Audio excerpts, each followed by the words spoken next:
Nos reúne hoy un especial ejercicio de la pasión del historiador, un libro que propone reencontrar las razones políticas de un personaje que ha sido juzgado y sentenciado muchas veces, la mayoría en ausencia de todo conocimiento de su manera de ser y de pensar. Personaje límite, hombre frontera en sus varios sentidos, geográfico, contextual, circunstancial, cultural y política. José Tomás de la Luz Mejía, o Tomí, nació el 17 de septiembre de 1820 al declinar la Nueva España como ente político colonial. Fue hijo de un combatiente insurgente, por lo que la geografía y la economía de la guerra serían parte de su hábitat. Tenía 14 años menos que Benito Juárez, zapoteco, con el que se cruzaría su destino de manera trágica, pero a la larga transparente de la pesada realidad mexicana en su debate de ideas, de definiciones y prácticas políticas y de las diferencias de concepción de nuestro laberinto del mundo. Este libro, de mano de José Luis Rubén Páramo Quero, con un estudio introductorio de Marta Julieta Reséndiz Mendoza, da cuenta del ser y hacer en el tiempo del general queretano Tomás Mejía. Con exactitud, el subtítulo escogido señala el derrotero al lector, cronología de su vida y su tiempo, 1820-1867. El centro de esta historia es la biografía de un hombre íntegro que con firmeza protagonizó en cada una de sus acciones una guerra santa, como le escribió Vicente Quirarte en un lúcido ensayo. Mejía fue un personaje de una polimorfa frontera, la histórica, al final del periodo virreinal y durante el aprendizaje a ser nación independiente; ontológica, como propondría Edmundo Gorman hace 55 años, al estar en el agitado momento de la definición del sistema político nacional; y la étnica, que no hemos querido ver del todo, al crecer en el bastión contra los apaches, siendo el mismo indígena de Jalpan; geográfica, pues su entorno fue la topografía chichimeca de la Sierra Gorda; ferviente creyente de la Virgen de Nuestra Señora del Pueblito, patrona de Querétaro desde 1830, defendía a la institución eclesiástica y el ser comunal, lo que lo separaba del indígena modernizado del liberalismo de Juárez y Altamirano. Murió a los 47 años, y a pesar de los juicios cargados de apasionamiento anacrónico que lo acorralan, Mejía se ha negado al olvido. José Luis Rubén Páramo abona con certeza a esta tarea, yo creo que con justicia. Y es que un instrumento en favor de la memoria es este libro de 426 páginas, que en sí mismo es una grata sorpresa. Edición muy cuidada y de formato atractivo, con notable definición de las decenas de imágenes, con un diseño que atiende a la lectura y al orden del fluir del tiempo y la biografía. Libro con el sello editorial de Cromec, Cronistas Municipales del Estado de Querétaro, Asociación Civil, fechado en el 2020, con apoyo en la paleografía de Maribel Vargas y la corrección de Alejandra Pérez y Marta Julieta Reséndiz Mendoza, en la edición bajo el cuidado de Alfredo Pérez Guarneros. El espléndido texto introductorio de Marta Julieta Reséndiz Mendoza, Alegoría del oprimido, ubica a biografía y biografiado en el umbral de ese siglo XIX, lo mismo destructivo que creador. Y la mano que regresa a Tomás Mejía a conjugarlo en tiempo presente es de José Luis Rubén Páramo. José Luis Rubén Páramo Quero es el cronista municipal de Pinal de Amoles. Ello descubre el amor por su pasado y por los espíritus que lo rondan. Pero es su profesión la que revela la disciplina al investigar y su especial inteligencia, condiciones que le permiten ver las huellas singulares de personajes y hechos en la atención al detalle. Rubén Páramo es médico cirujano, profesión que ha dado enormes frutos cuando se desdobla hacia la investigación y a las letras. Los instrumentos quirúrgicos y las herramientas del escritor se amoldan bien. Como se anuncia en la nota introductoria de Alfredo Pérez, el autor indagó en gran cantidad de documentos que se abren en un amplio abanico temporal y de opinión política. Las primeras fuentes escritas que nutren esta biografía remontan a 1836, al inicio de la Guerra de Texas, que lo marcó en su peculiar visión de un México como centro de la contienda de titanes, como reproduce aquí un texto de julio de 1862. Decenas de documentos e imágenes dan cuerpo a este libro. Su recorrido abreva en la correspondencia particular, los partes oficiales de guerra, los manifiestos políticos, la prensa y en lo que los otros cofrades o enemigos han dicho del general Mejía y su participación en el bando imperialista durante la intervención francesa, que lo llevó a la muerte en el mismo paredón que a Maximiliano y al general Miguel Miramón hace 155 años. Hoy lo prueba este libro y la presencia de todos ustedes. Aquí la historia de Tomás Mejía respira. Presentan esta obra Rafael Chávez Mora, gestor cultural del Museo Nacional de Historia y amigo.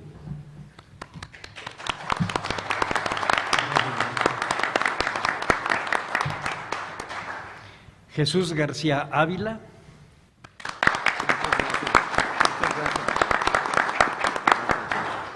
Valentín García Márquez.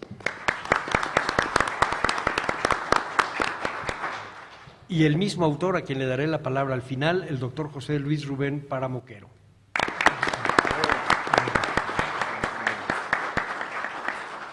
Permítanme leer una breve semblanza curricular de cada uno de los participantes de esta mesa.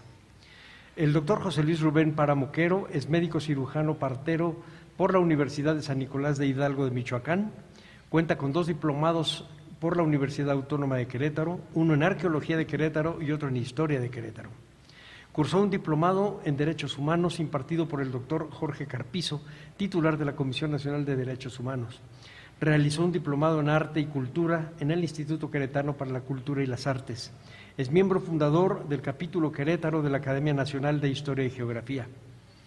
En 2015 recibió de la Academia Latinoamericana de Literatura Moderna y de la Sociedad Académica de Historiadores un doctorado honoris causa por su trayectoria en el ámbito profesional y su labor en pro de la historia. Es cronista del municipio de Pinal de Amoles, Querétaro, desde 1995. Ha sido presidente de la Asociación de Cronistas Municipales del Estado de Querétaro, CROMEC, en 3 ocasiones. Cuenta con varias publicaciones individuales y en coautoría. Esta seguramente no va a ser la última. El licenciado Valentín García Márquez es egresado de la licenciatura en Relaciones Comerciales con especialidad en Comercio Internacional por el Instituto Politécnico Nacional. Es investigador independiente en temas de historia de México, escritor y conferencista con más de 50 ponencias. Cuenta con varias publicaciones impresas y en medios digitales. Es presidente de la Corresponsalía Querétaro del Seminario de Cultura Mexicana desde enero de 2019. Es cronista honorario del municipio de Querétaro desde el 6 de agosto de 2016. Fue cronista municipal de Teoloyucan, Estado de México, de 2013 a 2015. Y es consejero editorial de la centenaria revista El Heraldo de Navidad. Ha recibido los siguientes premios y distinciones. En 2010 ganó el 8º Concurso Nacional de Cuento Histórico organizado por la Universidad Iberoamericana y la revista Arqueología Mexicana.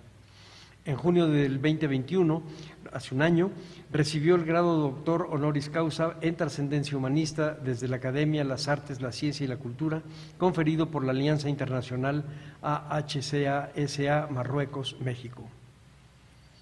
Jesús García Ávila es licenciado en Derecho por la Universidad Nacional Autónoma de México, licenciado en Historia por la Universidad Autónoma de la Ciudad de México. Es biógrafo de Miguel Miramón, ha publicado reseñas de libros tanto en las revistas del Colmex como en la revista del Colegio de San Luis Potosí. Asimismo, ha impartido diversas charlas y conferencias sobre temas de historia de México, particularmente del Segundo Imperio, en sitios como el Museo Nacional de Historia, aquí mismo, el Museo Fuerte de Guadalupe en Puebla, el Museo Regional de Querétaro, el Museo Panteón de San Fernando en el centro de la Ciudad de México y el auditorio de un paseo de los libros en la Ciudad de México. Además, es colaborador de la publicación México, Paisaje de Copiapó. Muchas gracias. Vamos a darles la palabra primero al licenciado Valentín García Márquez.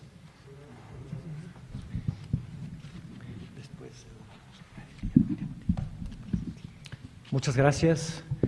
Bienvenidos a todos. Y efectivamente, estamos hablando de un personaje polémico, porque como bien dijo don Salvador Rueda, anacrónicamente ha sido juzgado, quizás sin conocimiento profundo de los motivos que lo llevaron a abrazar la causa imperialista en aquel tiempo. Tendríamos que tener bien presente las condiciones de la época para poder entender esos motivos y quizá verlos con ojos distintos. Voy a platicarles un poco del segundo capítulo del libro, que se refiere a las acciones políticas de Tomás Mejía, quien además de militar también llegó a ocupar algunos cargos administrativos, entre ellos la prefectura del distrito de Jalpan y la gubernatura de Querétaro en 3 ocasiones. Como un hombre de armas, supo combinar la política y además era un hombre que, si bien tenía faltas de ortografía, como muchos personajes de aquella época, cargaba consigo con una imprenta. Y en esa imprenta hacía los panfletos para, digamos, entre comillas, evangelizar a los indígenas de la Sierra Gorda, para propagar las ideas que él abrazaba y que consideraba justas. Me parece que es importante resaltar la fobia que le tenía a los Estados Unidos de América, a quienes siempre consideró como una potencia que influía en la política mexicana, que detectó la ambición de esta nación para apoderarse de territorio y de recursos mexicanos. Y en los escritos que él imprimió en su imprenta, que cargaba siempre, reitero, lo dejó muy manifiesto, y ahí ya nos daba una idea de por dónde iba el rumbo de Tomás Mejía. A partir del derrocamiento de Antonio López de Santa Anna, hace un pronunciamiento en el que califica o descalifica, si lo queremos ver de esta manera, a quienes le han sucedido y los acusa de ser más déspotas que el déspota al que acaban de derrocar. Este grupo lo primero que hizo fue desconocer la Constitución de 1857, recién promulgada. Y eso es motivo suficiente para que Tomás Mejía sienta una amenaza para una institución a la que él idolatraba, literalmente, la Iglesia Católica. Sintió que venía un ataque directo hacia la fe religiosa que él profesaba. Y comienza a sentar las bases sobre las cuales va a tomar la más seria decisión que vendrá unos años después. Entonces ya tenemos que pinta su raya, por así decirlo, de los Estados Unidos de América y del grupo que está en el poder y que acaba de derrocar al dictador, a Su Alteza Serenísima, 11 veces presidente de México. ¿Ese sería Juan Álvarez? Perdóneme usted. ¿El grupo de Juan Álvarez? No le entiendo. ¿Al grupo de Juan Álvarez? Sí, de Juan Álvarez y de Ignacio Comonfort, sí, que en ese año se sucedieron en el gobierno. Bien. Decía yo, en 1854, vamos a retroceder un poquito, él fue nombrado prefecto del distrito de Jalpan y fue por órdenes de Antonio López de Santa Anna, precisamente. Quizá pudiéramos decir, bueno, por eso lo defendía. Pero no, está diciéndole al grupo en el poder, al nuevo grupo en el poder, que son más déspotas que el déspota que lo nombró prefecto de Jalpan. En ese periodo en que él fue la máxima autoridad de la zona serrana de Querétaro, se dio un brote de cólera que asoló a la región. Quizá fue el problema sanitario más difícil que enfrentó como prefecto de Jalpan, y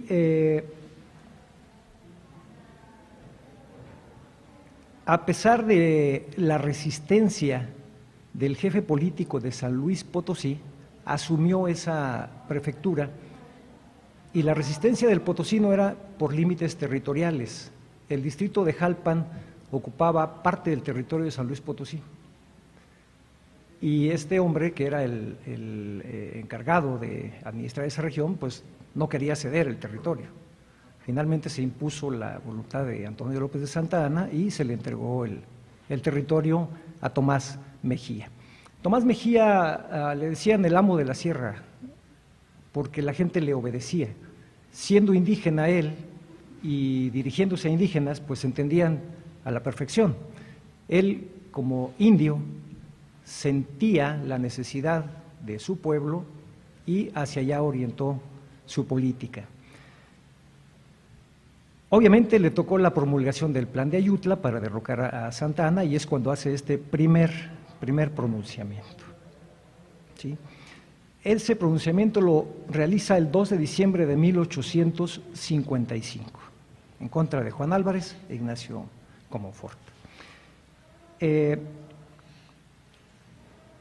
exige Tomás para la comunidad de la Sierra Gorda y para el país? Exige garantías en una ley en tanto se promulgue la fundamental, es decir, la Constitución, pero quiere que, mientras tanto, haya una ley que proteja las garantías de la población.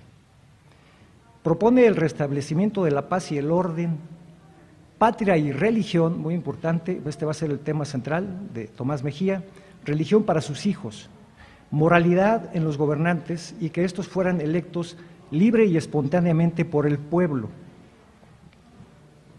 Ni Comonfort ni Juan Álvarez fueron electos. Libertad, reformas materiales, instrucción e ilustración. Rechazaba la influencia y la dominación de los Estados Unidos y sus insidiosas estratagemas extranjeras. Y ya lo dije, acusaba a los nuevos gobernantes de ser una horda soez, presuntuosa e inmoral, que ha vomitado sobre el pueblo de México, amenazando sus vidas y el honor de sus mujeres e hijos. Y este pronunciamiento vino acompañado de un plan, el Plan de Sierra Gorda, 2 de diciembre de 1855, en donde proponía el reconocimiento a la Constitución vigente, la de 1824, y sus reformas.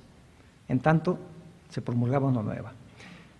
Y si los gobernadores de los estados en funciones se oponían a este plan, desde luego el jefe de los pronunciados, o sea, él, ordenaría la elección con arreglo a las constituciones locales de cada estado. Él no iba a imponer un gobernante por la fuerza, iba a convocar a elecciones. A solo 5 días de haber tomado la capital del país, los gobernadores y el jefe de los pronunciados dejarían como depositario del Poder Ejecutivo a este mismo y convocaría a elecciones para designar un presidente interino. Se convocaría posteriormente a la elección de un Congreso Constituyente por la misma Junta Consultiva y además los pronunciados reconocían el liderazgo del general José López Uraga. O sea, este iba a ser el líder del movimiento que estaba encabezando Tomás Mejía. José López Uraga había sido embajador en algunos países y acababa de regresar a México. Digamos que venía recién desempacadito de la diplomacia mexicana y ya estaba siendo propuesto para asumir la primera magistratura del país por el bando que encabezaba Tomás Mejía. Van a pasar un par de años en la rebeldía y en 1857 Tomás Mejía va a capitular. Es un acuerdo que van a tener en el Cerro de la Calentura, en la Sierra Queretana, y esto es ante la, entre comillas, inminencia de una nueva guerra con España. Hubo algunos asesinatos de ciudadanos españoles que podían haber propiciado un nuevo enfrentamiento militar entre ambas naciones. Ante esto, los militares del gobierno federal invitan a Tomás Mejía a que cese la revuelta y apoye a su patria ante la inminente guerra, que finalmente no se dio y que va a propiciar un desencuentro entre el gobernador de Querétaro y, recuérdame el nombre del presidente de esa época, doctor, cuando el Cerro de la Calentura. Comonfort, Ignacio Comonfort, perdón, sí. Porque Comonfort había enviado la orden directa de que apresaran a Tomás Mejía y en lugar de apresarlo, hacen un convenio con él para que se incorpore a las fuerzas militares federales. Entonces el gobernador es destituido y, quieran que no, Tomás Mejía es indultado y ya vuelve a formar parte del Ejército Federal. Esta va a ser la constante en Tomás Mejía y quizá una de las razones por la que sus detractores lo acusan pues de ser como una veleta que va en favor del viento y de estar en un bando o en otro indistintamente. Sin embargo, ya veremos que hay razones de peso para que actúe así, ¿no? Bueno, este pacto lo hizo el general Rosas con Tomás Mejía y, reitero, le costó el cargo de gobernador. Viene lo del plan de Tacubaya y el desconocimiento de la Constitución de 1857 y pues el breve lapso en que Tomás Mejía fue soldado federal vuelve a romperse y vuelve a ser un rebelde. El rebelde de la sierra, que es el mote que va a tener también, porque es una piedra en el zapato, pero una piedra de esas de hormiguero que no deja dar un paso a gusto al gobierno, ¿no? En 1858, Tomás Mejía, ya en una plena guerra, la guerra de 3 años, la guerra de Reforma, va a ser nombrado comandante o jefe de las armas del estado de Querétaro, del Ejército Restaurador de las Garantías. Me llama la atención el nombre de Ejército Restaurador de las Garantías y lo ligo inmediatamente con el Ejército Constitucionalista, cuya causa era precisamente el restablecimiento de la legalidad y la justicia. Entonces, vemos cómo hay, ahora les llaman los chavos, los muy jóvenes, estos multiversos, ¿no? Donde se dan situaciones que ya ocurrieron, pero un poquito distintas. Cómo aquí hay un ejército restaurador de las garantías y años después va a haber un ejército restaurador de la legalidad y la justicia. En ese mismo año, obviamente, se destituye al general José María Arteaga como gobernador de Querétaro, que era del bando reformista, y van a nombrar a Tomás Mejía, los conservadores, benemérito del departamento de Querétaro. Este es un documento muy importante porque para esa fecha no se había nombrado prácticamente a nadie, no se le había otorgado esta distinción tan importante que va a recibir Tomás Mejía. Si bien es del bando al que él pertenecía, pues yo diría en su favor que los del bando contrario también reconocían únicamente a la gente de su propio bando, no reconocían a los enemigos. Pero voy a hacer un paréntesis, porque estos hombres que estaban combatiendo por las armas, en algún momento habían sido amigos, habían coincidido, algunos en esta institución que era el Colegio Militar,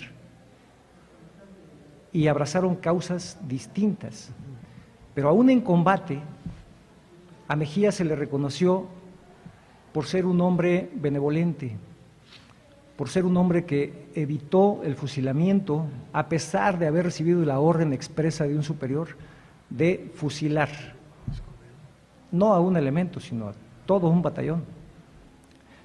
Y se debe a un elemento que yo llamaría honorabilidad. Era gente que combatía con honor, salvo casos contados, entre paréntesis Leonardo Márquez, podría decir que en ambos bandos hubo benevolencia entre ellos, respeto y mucho honor. Pues va a asumir la gubernatura de Querétaro en 3 ocasiones, 2 por breves periodos, unos días simplemente, Él no era mucho un hombre de estar en un despacho, era un hombre de armas, siempre lo fue. La primera ocasión fue el 13 de agosto de 1858 y lo ocupó nada más hasta el día 28 del mismo mes. La segunda, del 20 de agosto de 1858, perdón, aquí se me encimó una fecha, hasta el 6 de junio de 1859. Y la última va a ser del 17 al 26 de noviembre de 1863.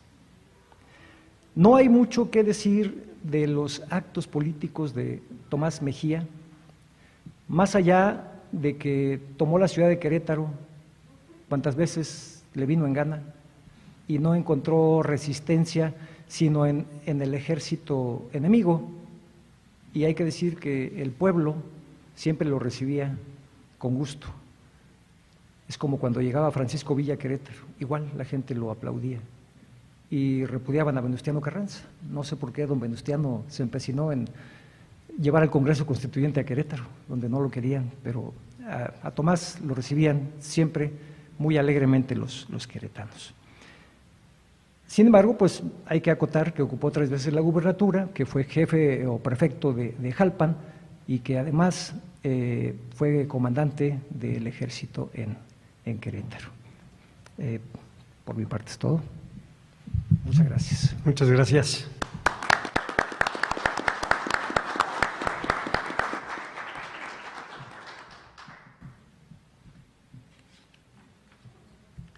Le voy a dar la palabra ahora al licenciado Jesús García Ávila. ¿Qué tal? ¿Cómo estamos? Muy buenos días. No, ya más bien tardes. Espero se encuentren bien. Gracias por estar aquí con nosotros, Rubén. Muchas felicidades. Gracias a cada uno de los participantes de la mesa. Y bueno, creo que a todos los que estamos aquí en esta mesa nos une el sentimiento particular y algún vínculo con Tomás Mejía que hemos tenido todos, ¿no? Creo que hemos escrito algo sobre Tomás Mejía. En el 150 aniversario del fusilamiento de Maximiliano Miramón y Mejía, nos tocó estar en el Alcázar y al profesor Rafael Chávez esa vez le tocó hablar sobre Tomás Mejía, esa vez su servidor hablé sobre Miguel Miramón y bueno, hemos estado como que en este círculo de los jefes conservadores o los jefes imperialistas que a lo largo de la historia han sido a veces tildados de una manera y por otro lado también hay historiadores divulgadores, cronistas que también se han encargado de hacer un trabajo respectivo muy bien elaborado y nos han mostrado otra óptica acerca de estos personajes. Hoy venimos a presentar el libro de Rubén, el cual tuve la oportunidad de leer con mucha, me dio mucho gusto leerlo, porque les voy a decir como historiador qué es lo que encontramos en este libro y qué podemos tener, más allá de lo que ya también dijo ahorita el maestro Salvador Rueda. Bueno, este libro es una herramienta básica para los historiadores si queremos tener unas fuentes directas sobre el personaje de Tomás Mejía. ¿Por qué? Rubén nos hace un compilado de documentos de archivos primarios que se encuentran tanto en Pinal de Amoles como en los archivos de Querétaro. A veces hay muchos historiadores que por distancias no nos podemos mover, más sin en cambio Rubén hace este compilado y más allá del compilado también hace la traducción de los documentos y eso nos brinda una herramienta pues importantísima. Rápido podemos tener acceso para conocer a Tomás Mejía desde la perspectiva de 1820 hasta su defunción que fue en 1867. También el libro enriquece la historiografía o los trabajos históricos que han hecho los historiadores, divulgadores, cronistas sobre este personaje del Segundo Imperio. Entonces es una herramienta nodal, básica, que debe de estar no nada más en las bibliotecas particulares de los historiadores, sino también en las gentes que estamos animosas de conocer esta historia. Y sin duda es una lectura muy fluida y es una lectura que va a dejar mucho enriquecimiento en nuestro saber sobre este personaje. Como le dije, es una recopilación de documentos, algunos prácticamente inéditos sobre el general queretano, y obviamente para nosotros, los que hacemos el oficio de historiador, es básico, ¿no? Vamos a hablar de Tomás Mejía, forzosamente tendríamos que tener a la mano el libro de Rubén Páramo para poder echar mano de las fuentes que él tiene o nos presenta aquí a disposición y poder hacer citaciones respectivas o como lo requiere la academia, si nosotros queremos escribir, y si no queremos escribir, obviamente nos va a enriquecer a cada uno de nosotros para el momento en el que estemos divulgando, ya sea en una clase o ya sea hasta en una charla de amigos también. Entonces Rubén Páramo puede hacer esto. ¿Cómo está dividido el libro? Bueno, el libro está dividido en la época militar, la vida militar de Tomás Mejía, también en la vida política del general queretano, y además tiene una recopilación sobre el juicio al que fueron sometidos tanto Maximiliano, Miramón y Mejía. Eso lo van a encontrar ya prácticamente al final del texto. Y en la parte final ya vienen las opiniones que vierten algunos personajes de carácter republicano, que Rubén hace también esa recopilación y nos la muestra. ¿Por qué nos muestra esto al final? Bueno, lo acaba de decir también Valentín.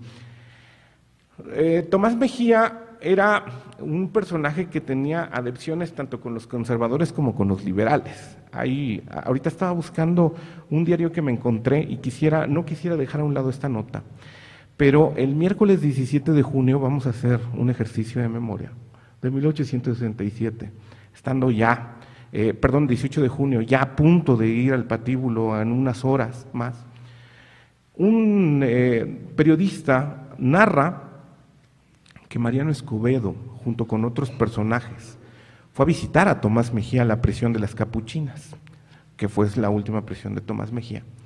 Y en esa charla, pues créame que hubo mucho honor y mucha, una cuestión de amistad, ¿no? No importa lo que tú creíste, defendiste, Mariano Escobedo platica con Tomás Mejía. Ahora sé por Rubén que el ofrecimiento no se lo hace, de libertad no se lo hace Mariano Escobedo, se lo hace otro general a Tomás Mejía. Anteriormente, si no me equivoco, Rubén, fue en 1860, cuando Tomás Mejía le perdona la vida a Mariano Escobedo en Río Verde. Sí, le perdona la vida a este general republicano, ¿no? Le dice, pues adelante, puede irse. Y un día antes de que fuera llevado al patíbulo, una noche antes de que sea llevado al patíbulo, Mariano Escobedo quiere pagarle con la misma moneda a Tomás Mejía. Tomás Mejía lo único que le pregunta a Mariano Escobedo es, ¿y Maximiliano y Miramón van a correr la misma suerte? Y la respuesta es contundente, no. Entonces Tomás Mejía dice, pues yo también me quedo. Y él hubiera tenido otra suerte, hubiera tenido otra cuestión con su vida, su futuro, pero más sin en cambio decidió quedarse. Y bueno, él padece un suplicio muy silencioso, estaba enfermo, por Rubén también que padecía de hemorroides, ya no se podía levantar, tenía unas hemorroides internas, entonces yo creo que era muy dolorosa la enfermedad, y las fuentes historiográficas nos dicen exactamente eso, disentería, ¿no? Por el sitio que fue tan prolongado. Maximiliano también, si ustedes ven una imagen de Maximiliano con la barba así como la traía San Bigotes, nada más trae un pedazo, por el otro lo trae mochado, le dieron un balazo, no le alcanzó a dar, le volaron un pedazo de la barba, pero ya vemos un Maximiliano muy delgado, demacrado, y también no asiste al juicio, al día de la audiencia del juicio, que fue el 13 de junio de 1867, porque padecía de disentería. Lo mismo tenía Tomás Mejía. Miramón por ahí, bueno, pues, estaba un poco más sano. Pero, ¿a qué voy? Estos personajes, como bien comentaba Valentín, sí hubo, de cierta manera, una acción en batalla donde eran enemigos, pero también podían profesar una amistad. Miramón y Leandro Valle nos muestran también otro capítulo donde profesaban amistad. Ellos fueron cadetes aquí en el colegio militar. A Miramón sí le tocó combatir aquí en este recinto contra las huestes estadounidenses, y Leandro Valle estaba asignado a Toluca en ese tiempo. Pero cuando dice Alfonso Tejas Sabre, que es uno de los biógrafos de Leandro Valle, que cuando se encontraban por los pasillos de lo que antes era aquí el colegio militar, se saludaban, ¿no? Y uno decía, se saludaban así con la mano en el que decía, Leandro Valle, su majestad, y Miramón le contestaba, mi general. La suerte los llevó por bandos distintos, la última vez que se vieron fue en Guanajuato en 1858 y todavía Leandro Valle le decía a Miramón que se cambiaran de bando, pero hay una cuestión de honor, hay una cuestión de que yo voy a estar contigo, yo voy a irme contigo hasta donde llegue, hasta donde tope. Y Tomás Mejía hizo esto. Cuando llega Maximiliano en 1864, es recibido, hay un Te Deum en la catedral, y posteriormente van a Palacio Nacional. Le dicen a Tomás Mejía, por parte del ejército imperialista, que él le dé unas palabras, que dirige unas palabras a Maximiliano, y él lo hace, le dan un papelito y ahí tienen al pobre Mejía, no, pues yo la verdad no. 3 veces dijo su majestad, dobló el papelito, por allá lo aventó, y alguien, Juan de Dios Peza, nos logra rescatar lo que dijo. Dijo esto: Señor, o sea, dirigiéndose a Maximiliano, yo no sé decir lo que otros han pensado por mí, no sé hablar, soy un soldado dispuesto a luchar por usted, y le juro que si la desgracia nos empujare algún día juntos a la muerte, sabré morir por usted, y así se lo prometo, sin hipocresía ni doblez. Proféticas las palabras de Tomás Mejía, porque el 19 de junio del 67 los 3 recibieron el tiro de muerte o los tiros de muerte. Dice el testimonio, dice, se quedó mudo, trémulo, con la voz ahogada a Maximiliano por la emoción, Tomás Mejía, y los ojos se le llenaron de lágrimas. Maximiliano bajó del trono, dice aquí, y conmovido de un estrecho abrazo al indio que así le expresare sus sentimientos. Por último, estaba buscando alguna opinión que hubiera sobre Tomás Mejía y la encontré con Conte Corte, y más allá de la de Justo Sierra, que es muy bonita y también que tiene mucho valor porque es prácticamente el otro bando, ¿no? El bando republicano. Conte Corte dice, Tomás Mejía era el indio de pura cepa, era lo contrario a Márquez. Todavía joven, fogoso y emprendedor, era de ejemplar lealtad y seriedad, enérgico y sin embargo de una sencillez y modestia casi infantiles, uniendo a todo esto un indiscutible valor. Su vida fue un camino recto y claro, marchó siempre por él con lealtad y honradez. Hoy el general Tomás Mejía sin duda nos volvió a unir y bueno, esperemos que el trabajo de Rubén Páramo sirva pues no nada más para tenerlo en la biblioteca, sino que, como les dije, sea una herramienta para que podamos saber un poco más de la vida del general Tomás Mejía. Muchísimas gracias.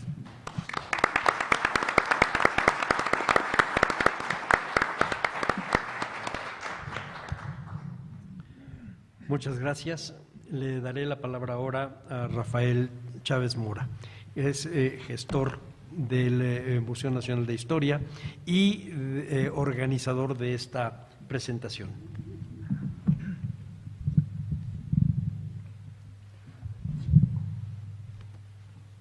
Pues muy buenas tardes. Es un gusto tenerlos aquí en este espacio público de todos nosotros. Pues es un espacio de identidad y de memoria histórica. Bueno, la historia, ¿para qué nos sirve? Pues nos sirve para activar y muchas veces ejercitar la memoria. En este sentido, es a través de objetos X diversos, como los que tenemos aquí en el Museo de Todos, como pinturas, ahí podemos ver algunas imágenes, representaciones, objetos desde el punto de vista religioso, bueno, todo lo cotidiano, todo lo que está relacionado con las vidas de todos y cada uno. Bueno, como gestor del Patrimonio Cultural del Museo Nacional de Historia, pretendo con esto que les voy a comentar enseguida, pues conectar el Museo Nacional de Historia con este personaje, sin duda, quizá poco conocido, o algunos, como aquí los presentes, pues bastante conocido, ¿no? Bueno, quiero hacer un paréntesis en este sentido. El Museo Nacional de Historia, como espacio de memoria histórica e identidad nacional, pues el contexto que maneja pues es sobre todo la historia patria, la historia matria, que aquí a través del recorrido de sus salas podemos percibir. Y lo importante es dar la interpretación de cada uno de nosotros, según el bagaje, el conocimiento que tengamos, ¿no? Eso nos lo permita. Lo que voy a continuación ahora sí que a decir, sobre todo está dirigido a todos ustedes, pero en especial sobre todo también para los muchachos. Les presento esta imagen de el general Tomás Mejía.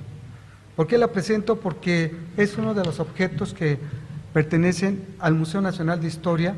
Es algo que se dio sobre todo con la llegada también de Maximiliano en ese siglo XIX, siglo decimonónico, y es a partir de estas imágenes que inclusive Maximiliano las utilizó, llegaron a venderse y se conoció. Esto es importante porque voy a evitar decir indio e indígena, porque siento desde mi punto de vista que es muy despectivo, y voy a nombrarlo como natural de Pinal de Amoles, queretano, de la Sierra de Querétaro, Sierra Gorda. En ese sentido, esta imagen nos conecta porque, les repito, este álbum donde está esta imagen pertenece al patrimonio del Museo Nacional Histórico-Cultural del Museo Nacional de Historia, el museo de todos. Bueno, rápidamente, ¿por qué digo interpretar y esas palabras? Porque aquí, viendo la imagen, rápidamente se los puedo comentar, pues lleva una banda en el pecho, lleva unas veneras, unas condecoraciones. La que está en el cuello es la de Legión de Honor, quién sabe por qué, ahí se los dejo de tarea, es de la Legión de Honor francesa. Y algunas otras, como también a un lado, a un costado, como la venera o condecoración de nada menos que la Orden de Guadalupe. Recordemos que hay tres momentos: la primera es con Agustín de Iturbide, la segunda con Santana y la tercera es con Maximiliano, que la echa, ahora sí que la echa a andar. Bueno, estas imágenes y estas fotografías, ahorita voy a hablar un poquito de historia de esta imagen de aquí y de esta presentación, nos lleva a inmediatamente verla, y a lo mejor si no conocemos que es una casaca militar, ¿por qué se vestirá así? Bueno, pues nos permite hacer preguntas, por eso digo activar la mente, la memoria y ejercitarla, y nos permite ya conocer también. Esta es una casaca militar, ¿sí?, con sus hombreras, etcétera. Y para eso nos permite estos objetos que aquí en el Museo Nacional de Historia están organizados por colecciones, y en ese sentido nos permiten, como libro abierto o como el mismo objeto, interpretarlas, conocer su lenguaje, ¿sí? Bueno, esta corresponde a una carte de visité, portrait, fotografía. ¿Qué quiero decir? Es una tarjeta de presentación fotográfica o una fotografía de presentación. En este sentido, en 1854, Eugenio no sé cómo se pronuncia en francés, disculpen ustedes, pero bueno, él patentó una cámara fotográfica en la cual, como antecedente, está los daguerrotipos de los hermanos Daguerre, y entonces en ese sentido este fotógrafo francés la patenta y en lugar de una sola objetivo, le pone otros más, inclusive de 6, 8 o hasta 12. Entonces eso permitió reproducir la misma imagen varias veces. De alguna manera podemos decir, y sobre todo me dirijo a los muchachos, porque de ahí es cuando se puede decir que se desprende, pues, las fotografías, las imágenes, una misma muchas veces, y ese por el aparatito que todos tenemos por ahí, que Hoy no me quería venir sin mi teléfono, que se me olvidó y me tuve que regresar por él. Entonces, en ese sentido, ahí podemos, si no estoy exagerando, esa misma imagen que sacamos, un selfie, etcétera, la podemos repetir y no exagero hasta, si antes era 12 veces, ahora los podemos repetir lo que queramos, millones de veces y sin exagerar, ¿sí? Entonces, en ese sentido, estas imágenes corresponden a este CDV, Cartel de Visite, y tiene, esta impresión se lo agradezco a una compañera de aquí, Talía Manjarres, que me las hizo y me las hizo del mismo tamaño. Más o menos, esta tiene un poquito más de 9, pero las CDV eran de 6 por 9 centímetros. Entonces, con ese aparatito también patentiza este tipo de trabajo, Eugenio Gris. Entonces, en ese sentido, va a reproducirla y llega hasta nosotros. En ese momento se están como muy de moda los álbumes fotográficos, aquí inclusive en la parte de aquel lado donde está la entrada de los carruajes, la siguiente sala que se llama de introducción, ahí tienen un álbum fotográfico. ¿Qué nos permite conocer todo esto? Que no ha sido sencillo esta evolución. Déjenme decirles nada más, ya para casi terminar, estas cámaras eran muy pesadas, eran difícilmente transportables, tenían que llevar el cuarto oscuro, pues era un cuarto así, una construcción pues bastante grande, muy difícil. ¿Qué quiero decir con esto? Pues que ahora se ha facilitado con las aplicaciones que traen en ese teléfono y que sacan unas maravillosas fotos. Esta, si pueden ver, ya tiene una calidad, se puede decir, de imagen. Las Daguerre es más, la verdad, Daguerre, nada más en la sola placa había una sola y era única la foto. Aquí no, aquí rompe todo eso, por eso les dije que empezó a ser masiva. Bueno, para no alargarme mucho, quiero que tomen en consideración que aquí se desprende también lo que va hasta el día de hoy a hacer los estudios fotográficos, en los cuales algunos de ellos pues tienen hasta pues, lugares que a lo mejor se nos van a hacer difícil ir, como paisajes, escenografías, vaya, con cortinas, etcétera, etcétera, ¿no? ¿Para qué servían? Aquí como ejemplo tenemos, y en la parte de abajo dice general, bueno, reducido, la G, la RAL y Tomás Mejía. ¿Para qué sirvieron estas imágenes? Pues de recuerdo, sobre todo ahorita el ejercicio que estamos haciendo, recordamos. ¿Qué otra cosa? Para pues para mandar mensajes para la persona amada, para el amigo, felicitaciones, etcétera. Es lo que también posteriormente se va a reproducir y lo que conocemos como tarjeta postal, ¿sí? Pero sobre todo es el recuerdo. ¿En dónde está el espacio del recuerdo? Pues está en nuestra cabecita, ¿no? Entonces, para todo eso nos sirve, y quiero llegar al contexto de este lugar, de este hermoso lugar en el Castillo de Chapultepec, Castillo de Todos, que pues esos recuerdos, independientemente que la pieza X sea de un gran valor, hasta económico, monetario, pero sobre todo aquí lo que más importa es el valor histórico. Aquí muchos de los trabajadores que pertenecemos al Instituto Nacional de Antropología e Historia están para proteger, para custodiar y preservar pues todos estos objetos, ¿sí? Pero también tenemos la obligación nosotros como ciudadanos, porque es nuestro patrimonio, de ayudar a resguardarlo, ¿sí? Hay muchísimas cosas que les puedo decir, pero finalmente ya lo tienen en la mano. Y por último les recuerdo, eran 6 a 9 en un lienzo, en una cartulina o papel especial, se colocaba, ya no era la placa de plata helicoidal, sino nada más era este papel y sobre todo pues las sustancias químicas que ayudaban para reproducirla, para captarla de inmediato. En comparación con el Daguerre, les repito, era una sola placa, base vidrio, y se obtenía una foto única. De repente, pues, el problema era de que la exposición para revelarla era el tiempo. Ahora, pues, los aparatitos que tenemos es rapidísimo. Bueno, sería todo. La invitación es de que vengan aquí y con todo gusto, a partir de nuestro director, les damos la más cordial de las bienvenidas. Gracias. Gracias.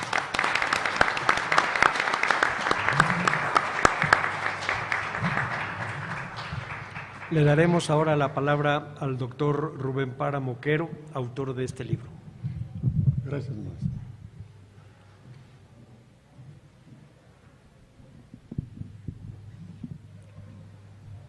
Quiero manifestar mi gratitud a todas las personas que han colaborado para que esta presentación fuera posible.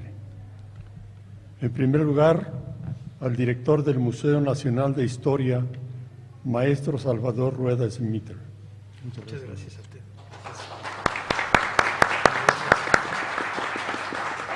Al maestro Rafael Chávez Mora, quien realizó las gestiones necesarias para esta presentación.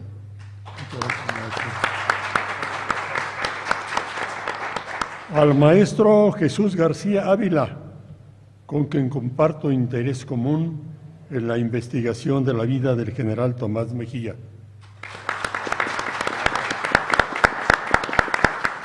Al maestro Valentín García, a la maestra Julieta Reséndiz Mendoza,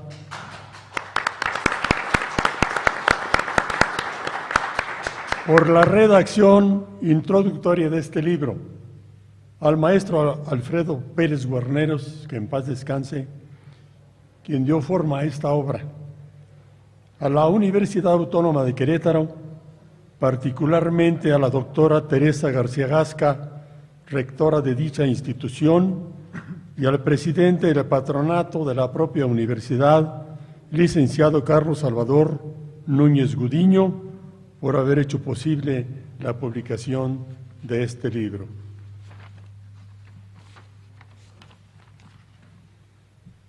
Al escribir esta obra, no fue mi intención construir un altar para un héroe.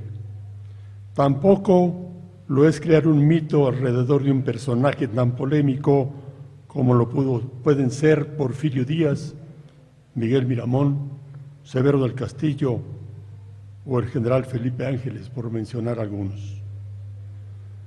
Mi investigación se basa en datos duros, hallados en fuentes primarias que nos brindan información fidedigna de la vida y acciones del general de división Tomás Mejía. Más allá de apasionamientos, filias o fobias, presento ante ustedes una recopilación de documentos que permitan al lector conocer a fondo a este personaje, visto con otros ojos distintos a la historiografía oficial, sin objetivaciones ni juicios de valor.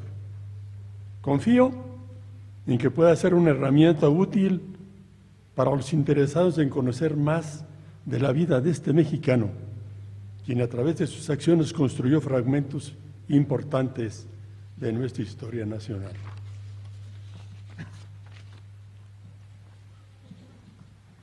Tomás Mejía nació el 17 de septiembre de 1820 en la comunidad del Toro, perteneciente a la actual delegación de Bucareli del municipio de Pinal de Amoles, Querétaro.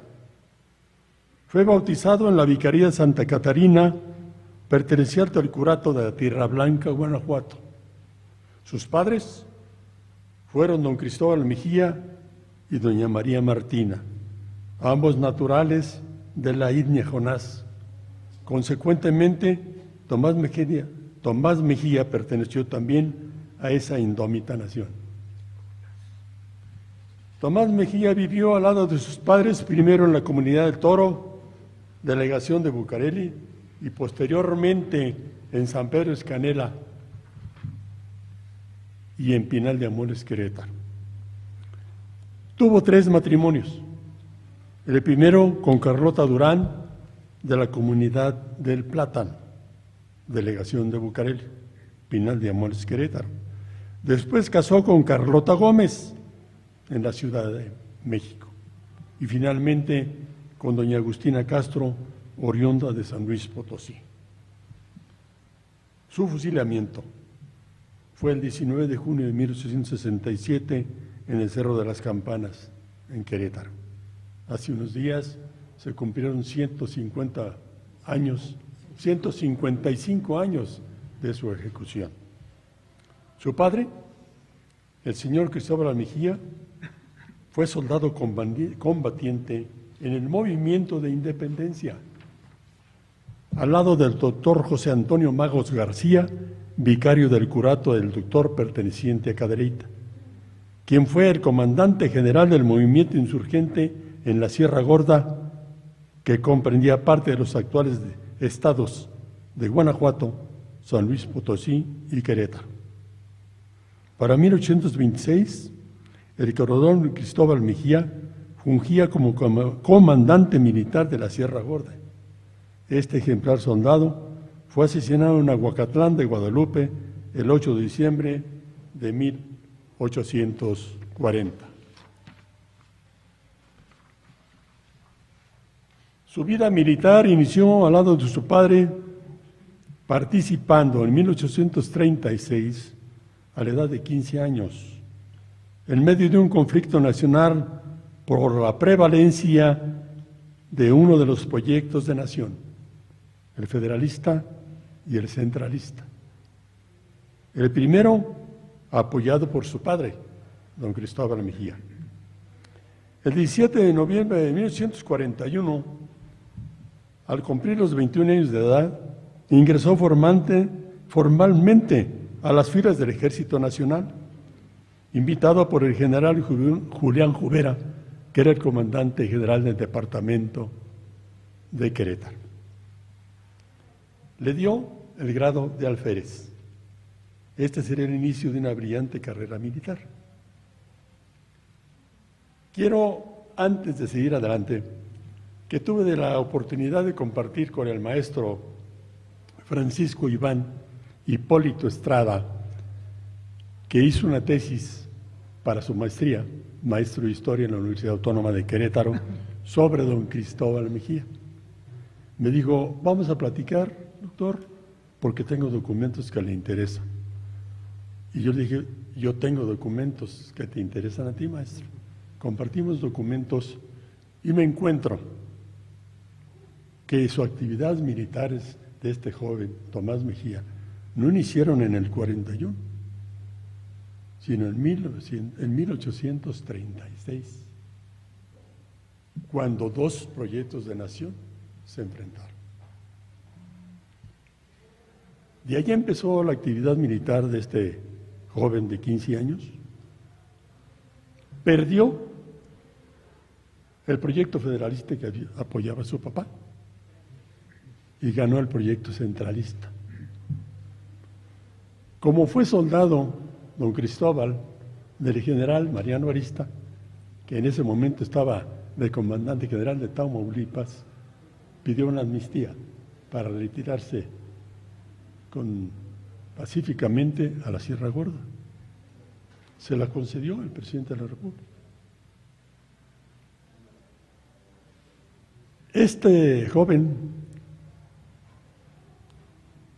quisiera yo tratar de que lo que está escrito en las historias, en la historia de los viejos historiadores del estado de Querétaro y de algunos fuera de Querétaro, con documentos primarios que he encontrado, lo que es verdad y lo que no es verdad. Y hay cosas que le achacan, que le dieron y que no le dieron nunca.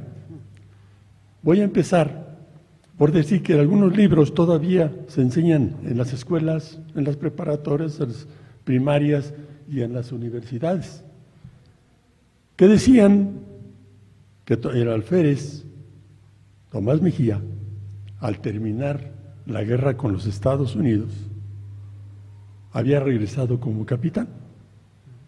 Eso es una mentira. ¿Por qué?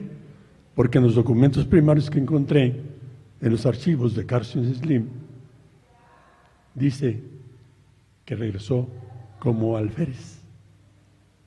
¿Y por qué no capitán o esto? Fíjense bien que este detalle, pues no hay ningún documento que lo abran los libros, hasta este que se está presentando ahorita.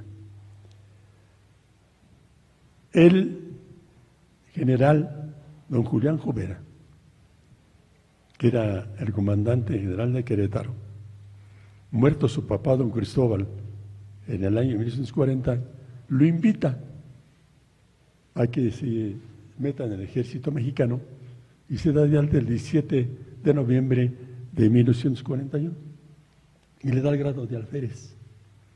Pero curiosamente, al poco tiempo, en el 1942, el mismo general le pide al secretario general de guerra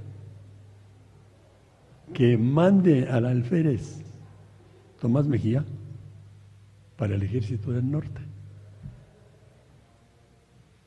El mero jefe dice: ¿cómo es posible si usted me lo está recomendando para que esté dado de alta en cadereita y ahora me lo quiera mandar al ejército del norte? El ejército del norte, el que tenía y frenaba los ataques que todos, apaches y Texas y todo, que eran armados por los Estados Unidos con mejor armamento para atacar y debilitar al gobierno mexicano. Y eso es una realidad. Y ahí que Tomás Mejía jamás quiso a los americanos. Bueno, como quiera que sea, estuvo en la batalla de Monterrey, de San Luis y luego en la Angostura. En la Angostura. Ya después que realmente, por una ineptitud de los generales que nomás eran generales de nombre, no eran generales que hubieran estado en un colegio militar, eran de nombre, nada más. Se retiraron cuando prácticamente se había ganado esa batalla. Bueno, ganó Estados Unidos, nos quitaron 2,5 millones de kilómetros cuadrados, muy campantes estuvieron aquí en este castillo, y muchos de aquellos personajes liberales los recibieron a los invasores como unos salvadores de nuestra patria. ¡Qué vergüenza! ¡Qué tristeza! ¡Qué tristeza! Haber visto estos documentos y escritos por los mismos americanos, ¿verdad? Bueno, pues sigamos. En la batalla de la Angostura estaba al mando del coronel Rafael Vázquez y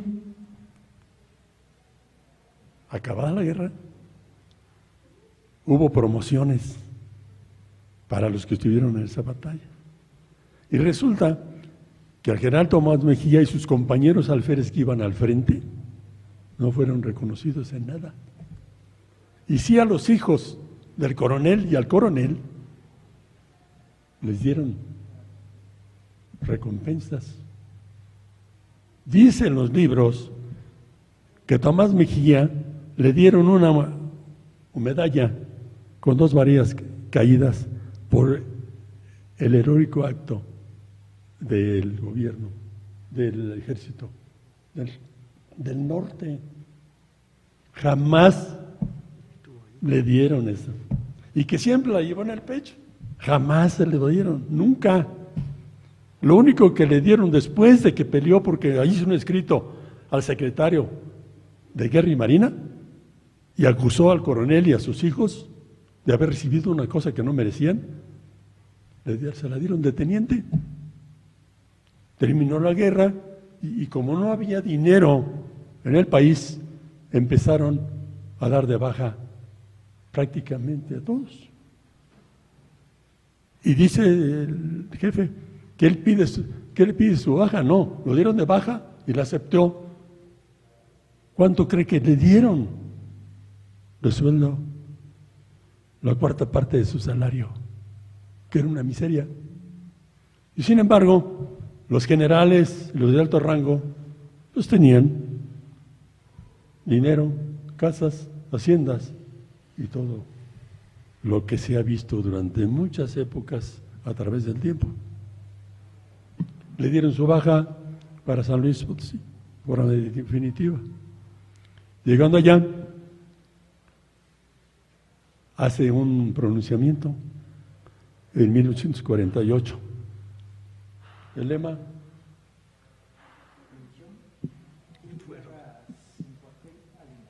efectivamente.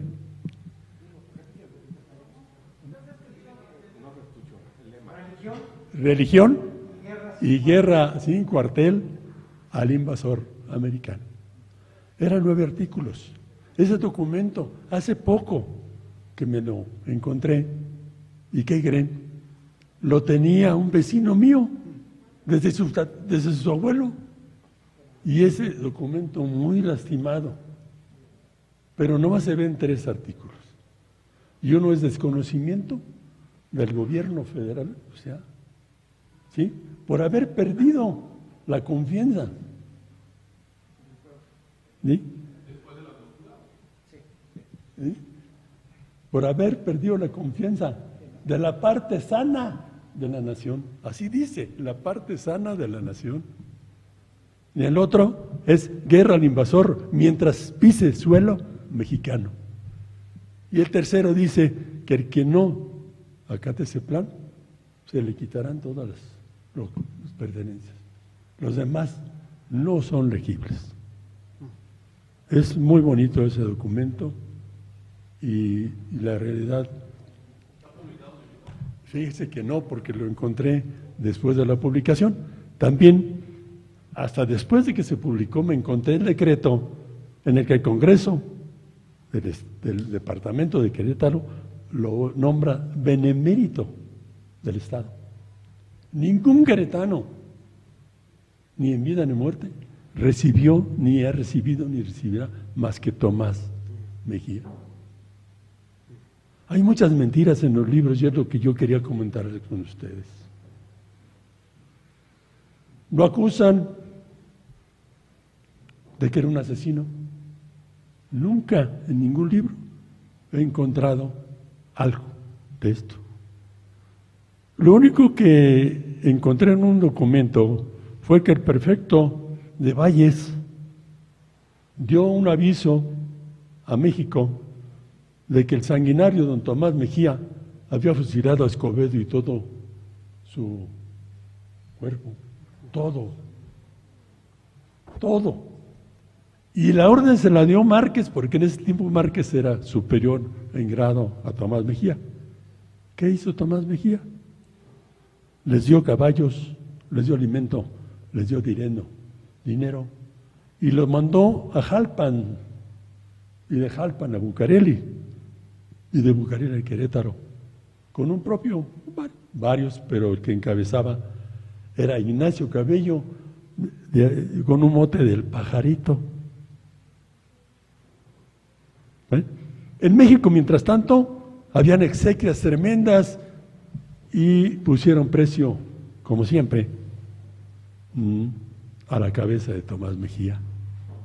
Esa fue la respuesta del gobierno contra el general Tomás Mejía. Así es, son documentos primarios, sacados del archivo de Carlos Slim. Carlos Slim tiene fabulosos documentos, como otras instancias. También el archivo de Querétaro, el Estado tiene muchas cosas hermosas. Hay que estar, 25 o 30 años para estar sacando poco a poco y llegar a algunas conclusiones. Y quiero manifestarles cada una de las cosas que no son realmente de don Tomás, que no tenían por qué colocárselas y que además no mostraron un documento que respaldara su dicho. Pero lo que más me duele es que siguen en los textos, que siguen en libros de los historiadores que nos antecedieron. Yo quiero que ustedes lean el libro con tranquilidad y se formen ustedes, viéndolo, lo que ustedes piensen realmente, evitándose de partidismos o de... Nadie puede saber la verdad ni poner un criterio, y menos en nuestra época, de este señor general don Tomás Mejía. A Escobedo le perdonó la vida, como les comenté, y supuestamente fue Escobedo quien, al visitarlo en su prisión, antes de ejecutarlo, la historia y los libros dicen que fue a ofrecerle su libertad. Pues no es cierto, no es cierto, no le ofreció nada, nada en lo absoluto. Su mujer, doña Agustina Castro, fue a verlo, no una vez a Escobedo, rogándole vida por vida. ¿Por qué había perdonado a él, al general Treviño y a toda su tropa, dándole alimentos caballo y llevándolo hasta Querétaro? Le dijo que no podía hacer nada, y su contestación fue que podía ser el tutor de sus hijos, de Tomás Mejía. ¿Ustedes se imaginan qué le contestó de ella Agustina Castro? Pues, por favor, ¿cómo iba a aceptar que el asesino próximo de su esposo fuera tutor de sus hijos? De ninguna manera. También las mentiras de que quemó la biblioteca que estaba en el edificio de artes ahorita, la Academia de Artes de Querétaro. Mentira, es una mentira más. Allí donde se desarrolló la toma de Querétaro, había un carro lleno de pertrechos de guerra, y ese carro se incendió y empezó a aventar diablazos para todos lados, y muchos de ellos pegaron en la biblioteca. También dicen los libros de historia que en esa toma de Querétaro por el general Mejía, el fray Antonio Muñoz salvó a José María Arteaga, que era general, contrario a él, pero que se respetaban ambos, se respetaban y se dirigían cartas entre ellos y respetaban el pensamiento de cada uno de ellos. Pues mentira tampoco. ¿Por qué? Porque don Hipólito Alberto Beites, que también era contrario al pensamiento de Tomás Mejía e íntimo amigo de Tomás Mejía, ¿sí?, relata, ¿verdad?, que el general Arteaga, con el comandante Longinos, con el doctor Surop e inclusive Hipólito Beites y más, fueron a entregaron su espada de rendición a Tomás Mejía. Entonces, siguen en historia escribiendo cosas que no existieron. Eso es lo que yo quiero, que se quiten de los tentos de historia lo que no es cierto. Alaben o no alaben al general Tomás Mejía, se le debe poner a la gente la verdad histórica basada en documentos primarios. Porque hay libros que no tiene una referencia de dónde sacó de dónde sacó lo que está escribiendo. Y muchos de los historiadores viejos de nuestro estado siguen repitiendo lo mismo. Esa es la verdad. Hay tantas guerras, sobrepasan tantas luchas armadas que sobrepasan más de 70. Más de Tomás. Acciones militares de Tomás, más de 70. Fíjense bien que regresando de allá se encuentra con un levantamiento de Eleuterio Quirós y de Juan Ramírez, que hizo temblar a San Luis, al departamento de San Luis, a Querétaro y a Guanajuato. Tanto que se juntaron los tres departamentos para juntar armas, todo, para luchar contra él. Tomás Mejía también se levantó en lo que comentó Valentín. Pero después el gobierno lo mandó llamar porque conocía la Sierra Gorda como la palma de sus manos. Y se hizo una amnistía, Tomás se adhirió a la amnistía y entonces se fue contra Quirós y Juan Ramírez, bajo el mando de Anastasio Bustamante, que fue nombrado benemérito de la nación, del país. Y él fue, junto con el general Vicente Rosas Lando, que en ese tiempo era coronel, por Márquez, el asesino, porque ese sí consta con documentos que era un asesino, el general Guzmán, don Gorgiano Guzmán, de Guanajuato, y él lo apresó. Tomás apresó a Quirós y a Juan Ramírez, los apresó. El primero murió en la lucha por heridas y a Quirós lo mató y lo fusiló Tomás Mejía. De ese tamaño es este personaje. ¿Y por qué fue que le agarró? Porque coincidían en muchas cosas. Porque Quirós en su plan empezó a atacar al clero. Y aparte, Quirós desertó del ejército.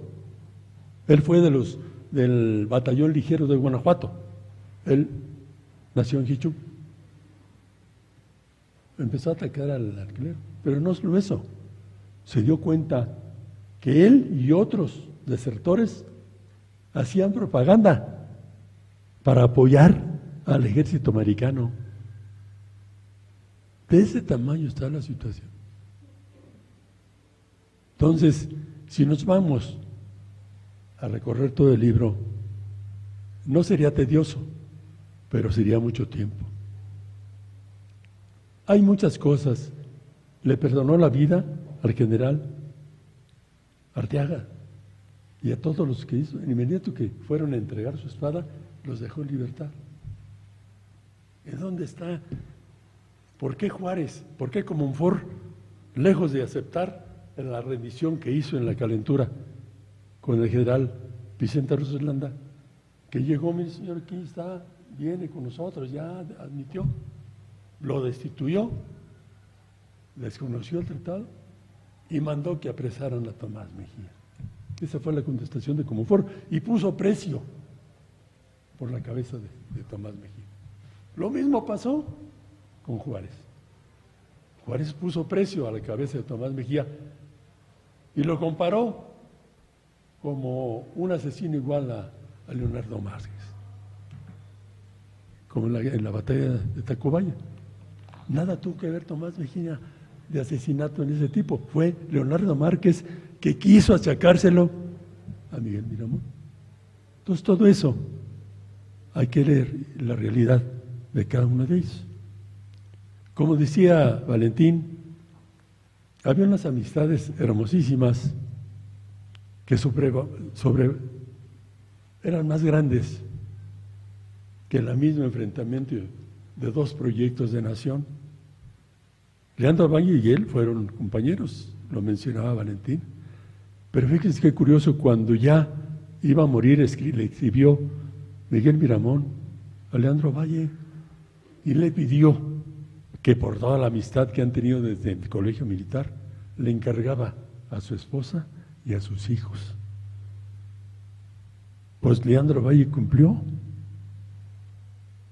y puso a salvo a la esposa de Miguel Miramón y a su familia. De esa talla eran aquellos personajes. Y reconocían y tenían el honor de respetarse, independientemente del bando que estuvieran defendiendo. Por eso yo al inicio de mi presentación les ruego que lo vean sin tendencias partidistas, que lo vean secamente y que hagan un criterio de ese personaje que luchó primero por el federalismo que ahora nos está rigiendo. Después fue conservador, pero también fue centralista como Juárez. y después fue imperialista. Se enfrentó con la Reforma, conservador. Pero siempre que lo hizo con valor, no con doble filo, siempre fue el mismo.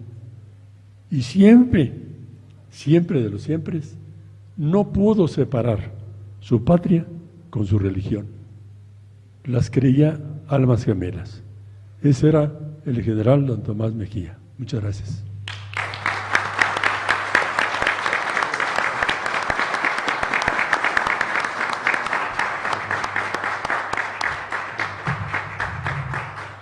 Muchas gracias, doctor. Tenemos todavía 5 minutos por si quieren hacer alguna pregunta a los comentaristas o al autor. Espérenme un momentito, tenemos 4 preguntas. Vamos a empezar primero por allá atrás, después contigo, mi niña, después don Fernando y después usted. Gracias. Hola, buenas tardes. Bueno, primero felicitar a todos por el gran trabajo que realizaron.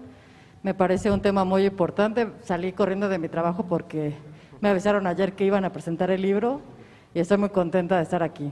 Mi mamá es de la misión de Bucareli y ella se apellida Mejía. Y todo el tiempo nos han dicho que tenemos algún tipo de conexión familiar con el general y dije, tengo que conocer el libro. Entonces, me gustaría saber si él tuvo hijos y cómo se llamaron. Gracias. Perdón. Adelante. Maestro, Adelante. Adelante, doctor. Le voy a ceder la palabra a mi compañero Jesús. Muchas gracias. Sí, reconocidos, bueno, haciendo un breve comercial ahorita, no es la verdad el momento. Acabo de escribir un libro precisamente donde hablo sobre los Mejía, qué pasó con los hijos de Tomás Mejía, con la esposa y sobre todo con los restos de Tomás Mejía. Ese es el libro, no es el momento ahorita de presentarlo, ya llegará su momento, ahorita venimos por Rubén, pero sí, con Agustina Castro tuvo 3 hijos, fue José Tomás Isaac, él nace en 1864, sietemesino, y nace en Tamaulipas, se viene para acá Tomás Mejía, para la Ciudad de México, muere aquí en la Ciudad de México y está enterrado en la iglesia de la Soledad. El segundo hijo que tuvo fue Adalberta Mejía. Las fuentes históricas dicen que Adalberta Mejía era la niña que estaba baldada, o sea, no movía la mitad de su cuerpo. No sé cuándo nace, no encontré el registro, pero ella muere en 1914. Ella vive en la Isla de los Sacrificios, en Veracruz, y llegando los constitucionalistas allá, los carrancistas, perdón, se enteran de que hay una persona que tiene joyas de Tomás Mejía. Entonces, por eso este dicho de los vamos a carrancear, ¿no? Fueron y la matan y le quitan las pertenencias de Tomás Mejía. Esas pertenencias vienen a llegar aquí a la Ciudad de México. Y bueno, hay un destino trágico al respecto. No quiero andar mucho en eso viene aquí en el libro, y el tercer hijo que tuvo fue José Isaac Maximiliano. Ese niño fue el que Agustina Castro estaba trayendo y cuentan las memorias. Él fallece a los 26 años de tifo y está enterrado en el Panteón de Dolores junto con su mamá, Agustina Castro, en un lugar de tercera clase. Entonces muere soltero. En 1840 tuvo otra hija con su primer matrimonio, que ya comentó el doctor Rubén Páramo, y esa hija se llama se llamó María de Jesús Victoria. Entonces, hasta el momento tengo 4 hijos registrados.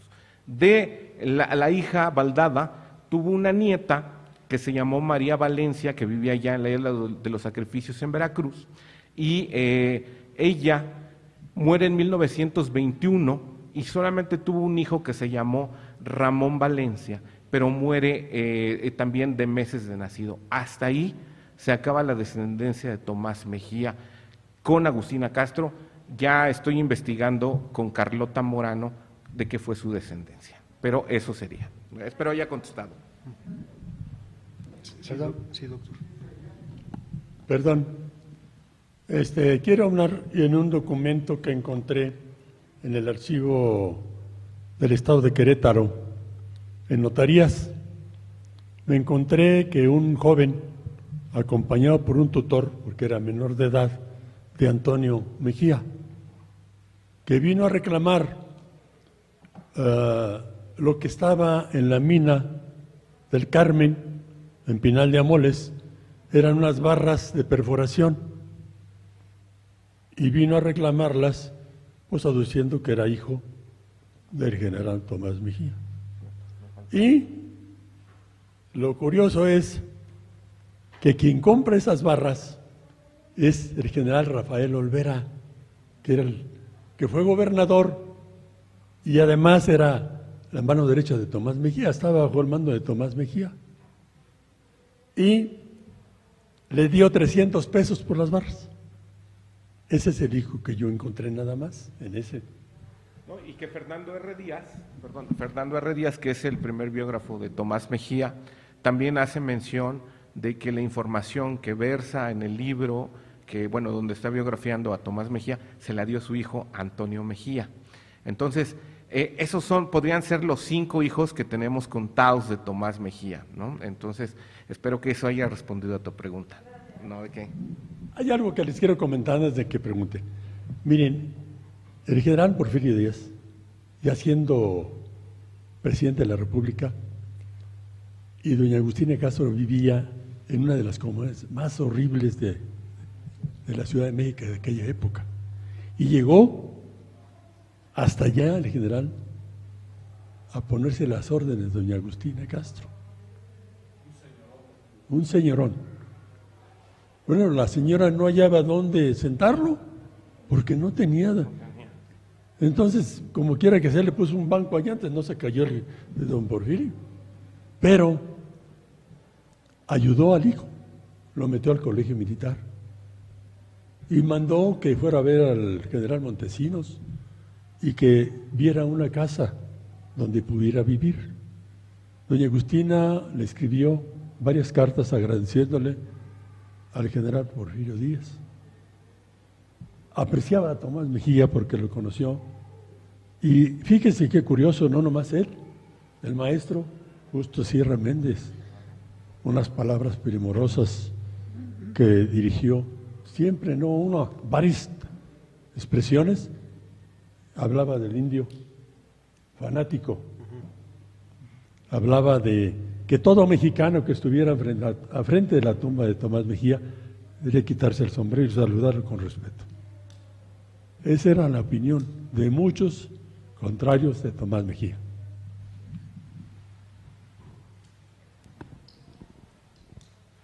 Buenas tardes a todos. Bueno, si algo nos queda claro en la historia es que no hay buenos ni malos, sino que simplemente fueron personas que a partir de sus contextos tomaron ciertas decisiones. Entonces, me quedó una duda porque hasta donde nosotros tenemos entendido, Maximiliano había dicho que iba a aceptar las leyes de reforma de Juárez en contra de la Iglesia Católica. Es por esto que cuando doña Carlota fue a ver al Papa para poder, digamos, de cierta forma, pedir ayuda por clemencia por su esposo, se le fue negada. Entonces, si una persona como el general Mejía era tan adiestro, tan apasionado a la religión, siguió con su promesa de, digamos, de defender, de estar del lado del general Maximiliano, incluso morir con él, aún sabiendo que no compartía del todo sus ideas que que él mismo había planteado con la religión. Entonces, esa es como una de mis dudas. Y la otra es que, en efecto, le doy completamente la razón al doctor José Luis. El general Mejía usualmente en las escuelas se nos enseña como un salvaje, como alguien realmente cruel y despiadado. Y pues no sé, es interesante darse cuenta que realmente no lo era, ¿no? Que solo son como fuentes subjetivas, fuentes no formales, donde sacan esa información que se va transmitiendo como verdad y que se transmite, pues sí, a nosotros de una forma errónea. Sí, mira, yo he considerado que no hay héroes ni traidores. Hay diferentes proyectos. y cada uno apoyó un proyecto. El que ganó no es héroe, es un vencedor. El que perdió es un vencido. Cada uno de ellos tenía un proyecto que quería lo mejor para la nación y su pueblo. Ganó uno, perdió el otro. Y si ganó Juárez, fue por la eterna ayuda de los Estados Unidos. De otra manera no lo hubiera podido. A Estados Unidos no le convenía que hubiera un emperador, porque todavía seguía con sus ideas expansionistas después de que casi nos deja sin nada. Y lo mismo hizo con Centroamérica, a excepción de Brasil. Esa es la verdad. Por eso Tomás Mejía no quería a Estados Unidos. Hay un pensamiento hermosísimo que está en el libro en la parte de atrás, que yo quisiera que lo oyeran. Esa parte. Este cachito. El cachito. Al final sí. Es un pensamiento hermosísimo en que hace ver la clase de vecino que teníamos. Por eso no nos quería. Trataron, después de que ya se hicieron de los más de 2,5 millones de kilómetros cuadrados, trataron a los mexicanos que eran dueños de esas tierras como esclavos, asesinándolos, violándolos, mutilándolos, y él lo manifiesta aquí.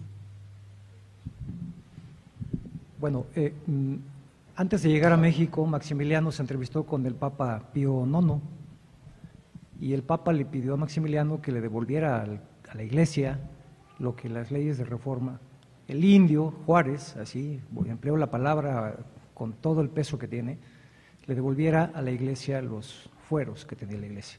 Maximiliano respondió: al César lo del César y a Dios lo de Dios. Ahí se cerró las puertas del clero, ¿sí? Efectivamente, cuando Carlota va a pedir ayuda, pues se la niegan. ¿Por qué Tomás Mejía siguió apoyando la causa de Maximiliano? No tengo una respuesta que darte, sino quizá la fe de un hombre que pensó que al triunfo pudiera ganar algo en favor de su religión. El texto, leo los primeros 3 renglones y voy al final para entender el contexto. Volvamos ahora la vista hacia los Estados Unidos. Doloroso, muy doloroso es tener que sondear las profundas llagas abiertas en el corazón de México por la sórdida codicia de los colonos del norte. Puntos suspensivos. Por eso el solo instinto de nuestro pueblo tiene resuelta desde mucho antes la cuestión que hoy preocupa, no solo a la gran mayoría de los mexicanos, sino a toda la raza hispanoamericana. México será, pues, según indican hasta ahora los acontecimientos, el centro de esta contienda de titanes, en que se ventilan los más caros intereses de la humanidad. Dios salve a México. Eso fue escrito en su periódico El Eco de Opinión y en su imprenta que tenían en la pequeña plaza de Pinal de Amoles. Allí imprimió ese periódico. Y es tremendamente hermoso eso que escribe, y era la realidad que estaba viviendo México.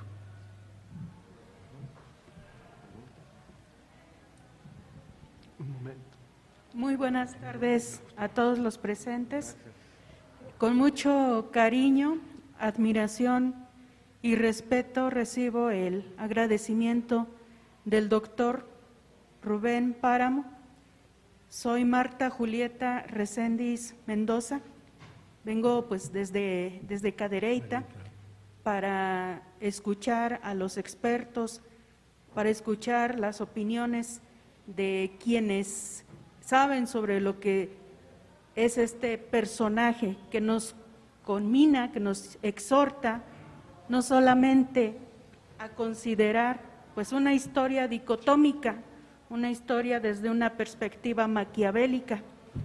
El legado que nos está dejando el doctor Páramo, pues es esa invitación a que podamos mirar la historia no de forma maquiavélica, desde una perspectiva como blanco, como desde color negro, ¿no? Sino que también pues nos posibilita. Gracias.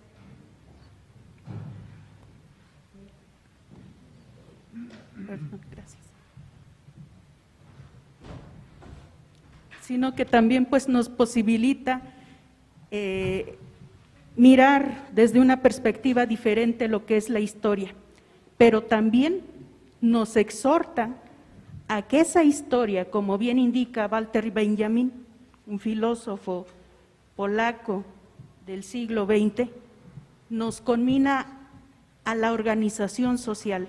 Estamos en un recinto de lucha, de sangre, de combate.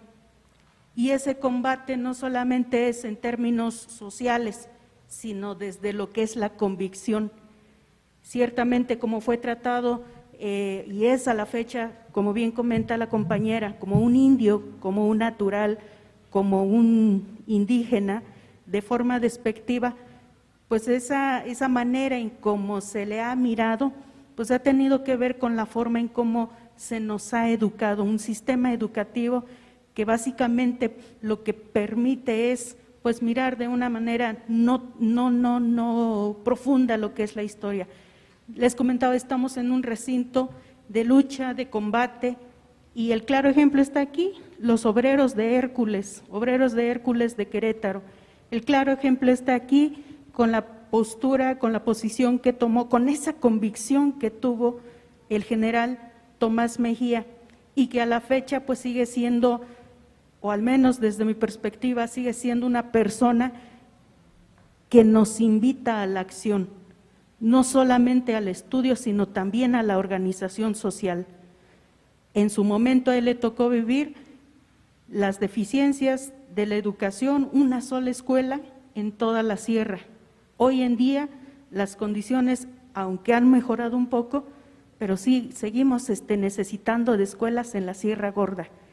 Se nos habla también de las condiciones de salud, y hoy en día pues también hace falta muchos médicos en la sierra, un reconocimiento también al médico Páramo, que es desde su profesión, pues es una persona con mucha sensibilidad social, que con este personaje viene a encontrarse para encarnar lo que es el amor, la libertad, la fraternidad, pero también la belleza en cada una de las acciones. Otro de los problemas vigentes a los que hoy en día nos invita el personaje de Tomás Mejía, pues es a esa unión. En Querétaro tenemos un problema que es la ley de concesiones de agua. Nos estamos quedando sin agua a nivel mundial, a nivel nacional, y en Querétaro está esa lucha ahorita de manera constante.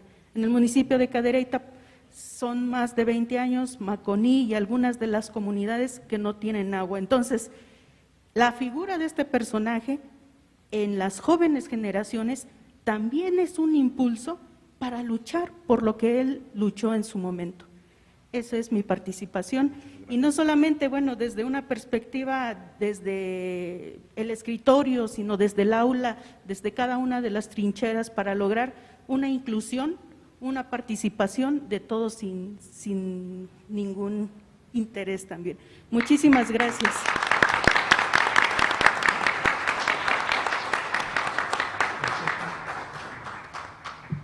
Al de amarillo y después el señor de acá.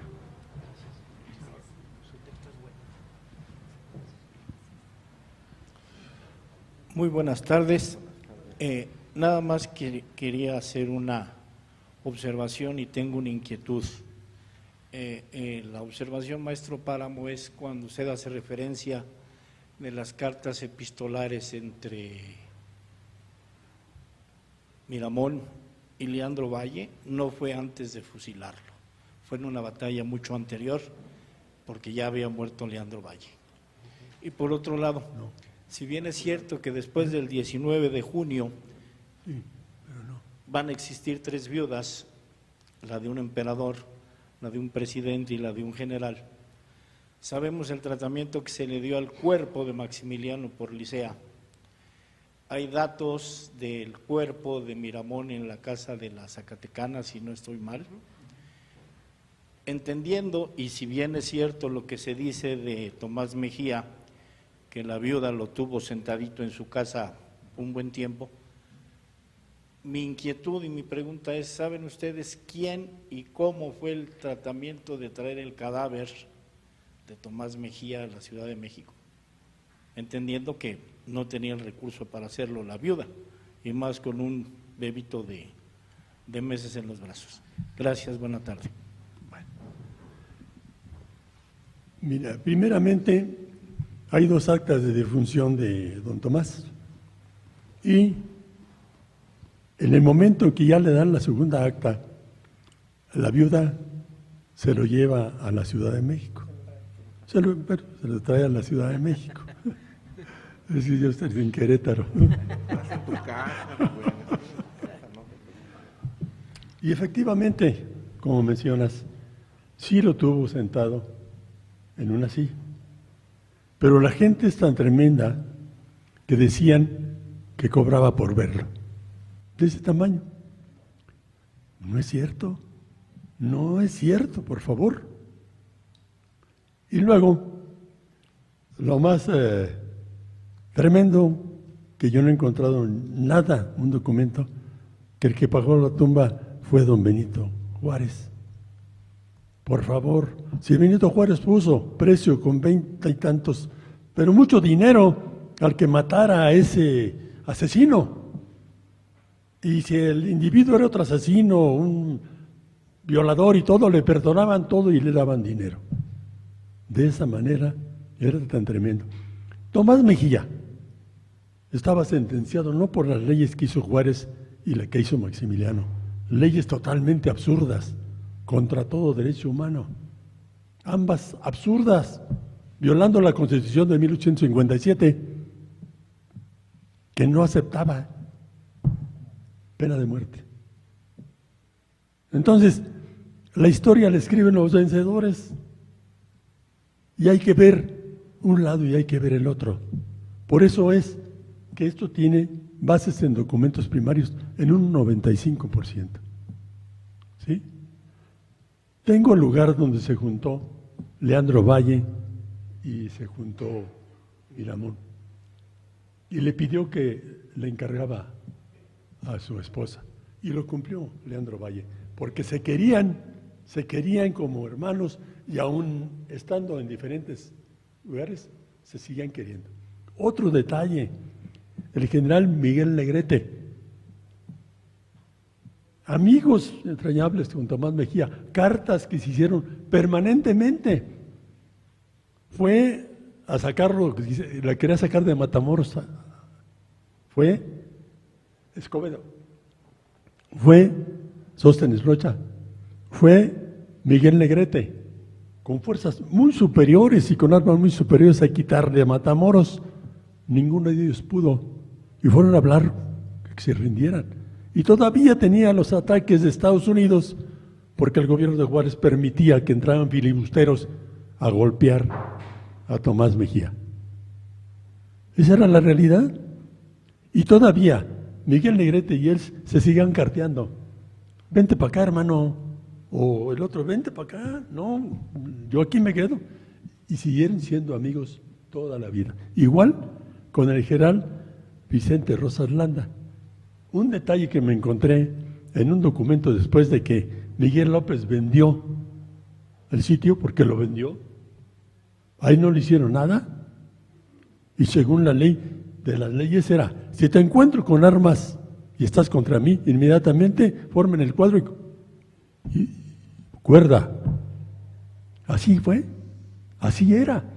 ¿Por qué a Miguel lo dejaron? Y andaba como si nada, y todos deteniendo, porque era el jefe de la guardia en el convento de la Santa Cruz. El cañonazo famoso que tanto siguen todavía los de turismo, que por ahí entraron las fuerzas por un cañonazo y tienen hasta la placa y todo. Jamás, hombre, entraron como en su casa, porque Miguel López, por el Panteón Antiguo, lo que es ahorita el Panteón de los Queretanos Ilustres. Así es la situación. Bueno, Si me permites acotar un poquito, Rubén, referente a lo que comentas, estoy por terminar un libro que se llama Los generales desconocidos de Maximiliano. La suerte de el ataúd quien pagó, porque Agustina no tenía dinero en ese tiempo, fue el general que le ayudó a Miguel López a aperturar el sitio de Querétaro, un polaco de apellido Jamblowski. Eso lo encontré en Diario de Época. Entonces, sí lo trae para la Ciudad de México, y Agustina Castro en 1884, en una entrevista que le hace La Voz de México, le contesta al reportero que nadie pagó, eso viene en el libro que escribí, nadie pagó de los liberales lo que fue el sepelio de Tomás Mejía. Entonces me puse a investigar por qué no se dijo nada en las noticias ni en los periódicos sobre el sepelio de Tomás Mejía. No existe una sola fuente. Por ahí me encontré una tesis del historiador Héctor Ceja, que fue director también del Museo Panteón de San Fernando, y él dice que se sepultó en el mes de septiembre con todos los honores. Entonces, Agustina Castro se le pregunta, ¿por qué lo traes a México? Dice, es que yo dejé a mi hija, a Adalberta Mejía, con unos familiares en la Ciudad de México, pero ella requería de mi atención. Entonces, por eso no fue a Querétaro, por eso se vino para la Ciudad de México, y por eso Tomás Mejía está aquí. Los restos, ahí en el libro, ahorita le comentaba al maestro Salvador Rueda, ¿dónde están? Eso también me puse a investigarlo, y ya no están en San Fernando, están junto a Miguel Miramón en la Catedral de Puebla.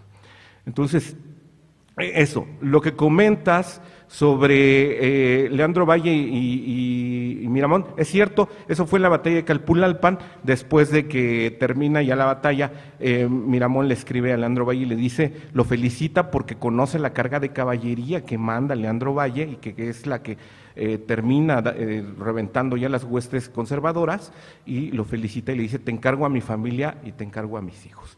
Sí, entonces eso sería la última acotación, ¿no? De hecho, en el periódico de la época menciona que el ataúd de Maximiliano costó $1 y el de Miramón y el de Mejía 50 centavos. Sí, Agustina también refiere que fue Jamblowski la persona que le ayudó a pagar el ataúd y ya se lo trajo para acá. Jamblowski después muere en 1887, muere en San Luis Potosí, viene a buscar aquí a la Ciudad de México a Miguel López para que le ayude con unos pesos porque ya estaba en la pobreza, y Miguel López prácticamente lo corre como perro, ahí le regaló un harapo y ya se fue directamente hasta San Luis Potosí, donde muere en la pobreza total. Perdón, acerca del cadáver embalsamado de Tomás Mejía, nos acaban de hacer favor de obsequiarnos una reproducción de una tarjeta de visita. Yo quisiera que pusieran atención en la posición en la que está Tomás Mejía, que es muy similar, seguramente fue una sesión de fotos del mismo artista a la portada del libro, pero hay una fotografía del cadáver embalsamado, también con el brazo derecho en el pecho, y está firmada por el mismo artista que en vida lo tomó para esta tarjeta de visita. Una curiosidad histórica.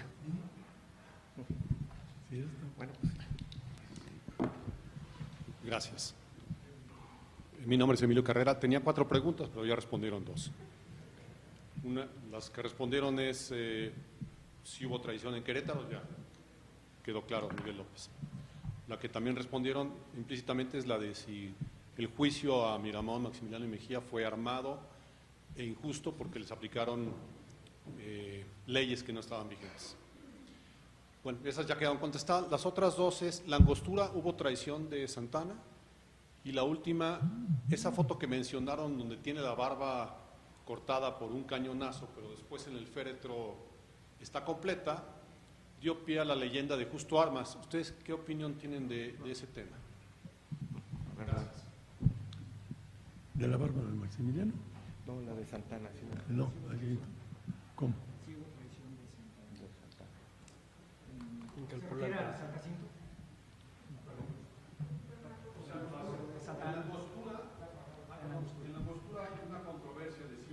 o no de Santana. Hay quien dice que sí, hay quien dice que no.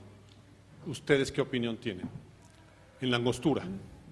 O sea, Santana se retira después de haber ganado la batalla. Sí.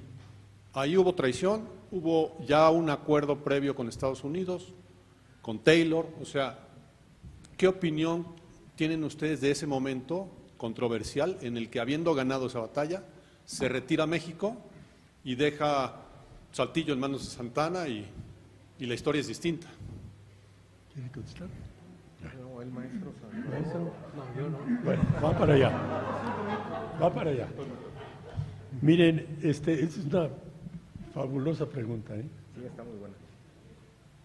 Yo considero que más que traición fue una condición de falta de capacidad militar, no solo de Santana, sino de Arista y del otro general que era cubano, de origen cubano. Eran generales de nombre, y si ganaron esa batalla ya la tenían ganada, era por la capacidad y el amor que tenían las tropas por su patria, pero no por la calidad de generales que teníamos. Para mí es por la ineptitud de Santana, no por traición, es por la ineptitud. Entonces, cuando la agarran durmiendo en San Jacinto y luego lo ponen preso y el hombre anda como en su casa. Pero aquí en Molino del Rey también desbarató las tropas en la tarde de lo que habían armado en la mañana. Hay dos versiones, ¿no? La primera y la más reciente es la que hace Peter Guardino en Mancha Fúnebre sobre esta cuestión de Santana, y dice que sí fue una batalla, y no nada más lo dice Peter Guardino, creo que Will Fowler y demás, hasta Josefina Zoraida Vázquez, la doctora, maestra de mucho respeto, fue una batalla de mucho tiempo. Entonces ya estaban muy cansados, y lo que hace Santana es ordenar el repliegue de las tropas, pero para que se abastezcan, coman y tomen agua y descansen un poco, porque probablemente podría existir al día siguiente, eso fue en febrero de 1847, otra escaramuza de características similares. Entonces, eso es lo que obliga a Santana a recular con sus tropas. Puede mencionarse, puede decirse muchas cosas de Santana. Santana va a ser el gran pagador de la historia nacional, junto con otros personajes, pero yo creo que me caso también con Peter Guardino en ese sentido, y también Fowler, Will Fowler, que es el máximo biógrafo de Tomás Mejía, que también dice eso acerca de la Angostura. Ahora, con respecto de Justo Armas, híjole, en 1867 Maximiliano quedó muerto, bien muertito, bien frío, y ahí sí ya no creo que exista. ¿Cómo explicas la diferencia en las fotos? Sin barba antes de que muere, con barba en el féretro. Mira, lo que pasa es que les hacían una especie de máscara con yeso, y también hay una de Juárez, por ejemplo, ¿no? Entonces, podemos fiarnos de la cuestión que tiene cuando plasman con este yeso, ¿no? Acomodarlo. Hay que recordar qué pasa antes del fusilamiento. Maximiliano paga a los tiradores para que no le disparen en la cara. Es lo principal, lo que dice, ¿no? Es el verdugo. Hay que recordar que el tirador mejor estaba al centro, nada más que él cambia de lugar con Miramón, y él se cambia hacia el lado derecho, así es, y bueno, ese es uno de los primeros elementos. Segundo, vamos a imaginar que este es el muro del paredón. Ponen a los tres, ese muro lo levantan, y solamente se dan 5 pasos hacia atrás por parte del pelotón de fusilamiento y levantan el fusil. Ahora, es un directo, ¿no? Maximiliano no muere al momento, o sea, le disparan en el estómago y cae y se lastima la nariz, se la quiebra, y porque cae de frente, y luego lo voltean, lo apagan y ya le dan el tiro de gracia. Así como se los estoy comentando, así sucedió, así lo cuenta Bashies.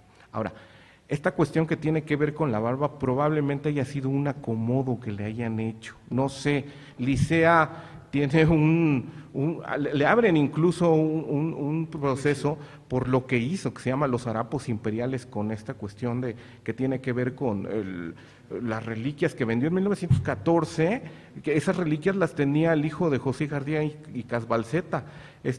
Pimentel se apellidaba, el muchacho aquí en la calle de Donceles, y que ya andaban también los revolucionarios queriendo agarrar todo. Ahí estaba el corazón de Mejía, ahí había pedazos de carne de Miramón y también de Maximiliano. Vuelvo a 1867.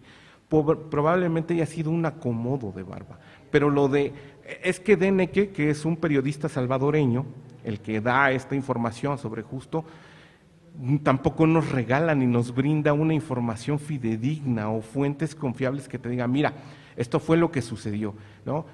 Simplemente dice que era Justo Armas el tipo que era muy caritativo, que siempre estuvo descalzo, su advocación por la Virgen su devoción por la Virgen de Guadalupe, pero de ahí en fuera no tenemos más elementos con los que podemos. Sí, yo conozco coleccionistas que tienen infinidad, mi amigo David Olverayes tiene infinidad de cosas de Maximiliano, ¿no? Entonces, esa sería la cuestión. Nosotros los historiadores trabajamos con fuentes, estos libros tienen que venir con fuentes, la credibilidad para nosotros es el sustento de nuestra profesión.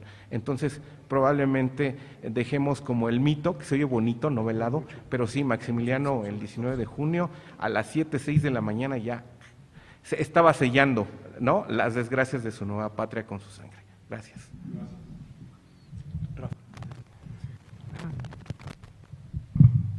Bueno, rápidamente, muchísimas gracias a los compañeros, al equipo del Museo Nacional de Historia, muchas gracias a don Salvador, director de este hermoso espacio, de todos.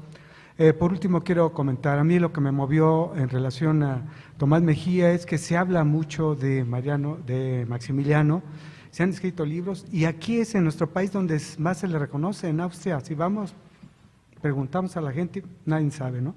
Yo quiero equilibrar, entonces hablar de estos que sí tenemos por quién hablar, y qué mejor que conocer a estas personas que vivieron en su momento, como en aquí lo tomaron vivo, lo que para eso nos sirven también estas imágenes.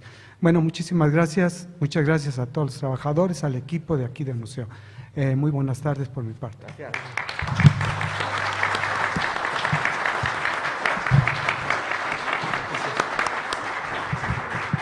Bueno, ya Rafa estaba cerrando por mí, pero todavía quiero yo comentar dos cosas. Ahorita me estaban pasando el micrófono para hablar del tiempo de Santana. Yo me dedico a la Revolución, entonces quiero aprovechar para hacer una anécdota. Aquí se mencionó muchas veces al general Márquez. En 1913, siendo Victoriano Huerta el presidente, Márquez le pide por escrito que le deje regresar a México. Está él exiliado en La Habana y le dice que quiere regresar a México para poder morir en México. Y Victoriano Huerta, que tampoco era precisamente un hombre muy suavecito, le contesta que de ninguna manera puede regresar un traidor a la patria, que si viene aquí será fusilado, no importa que sea un viejito. Estamos hablando 1913 o 1914. Y ahora sí vamos a cerrar. Una nota de Vicente Quirarte maneja con justeza esta presentación. Escribió el historiador y poeta que la figura de Tomás Mejía es una de las más complejas y apasionantes de nuestra historia. Y el doctor y cronista Páramo Quero nos permite ahora verlo con cercanía en su proporción de hombre frontera. Muchas gracias y buenas tardes.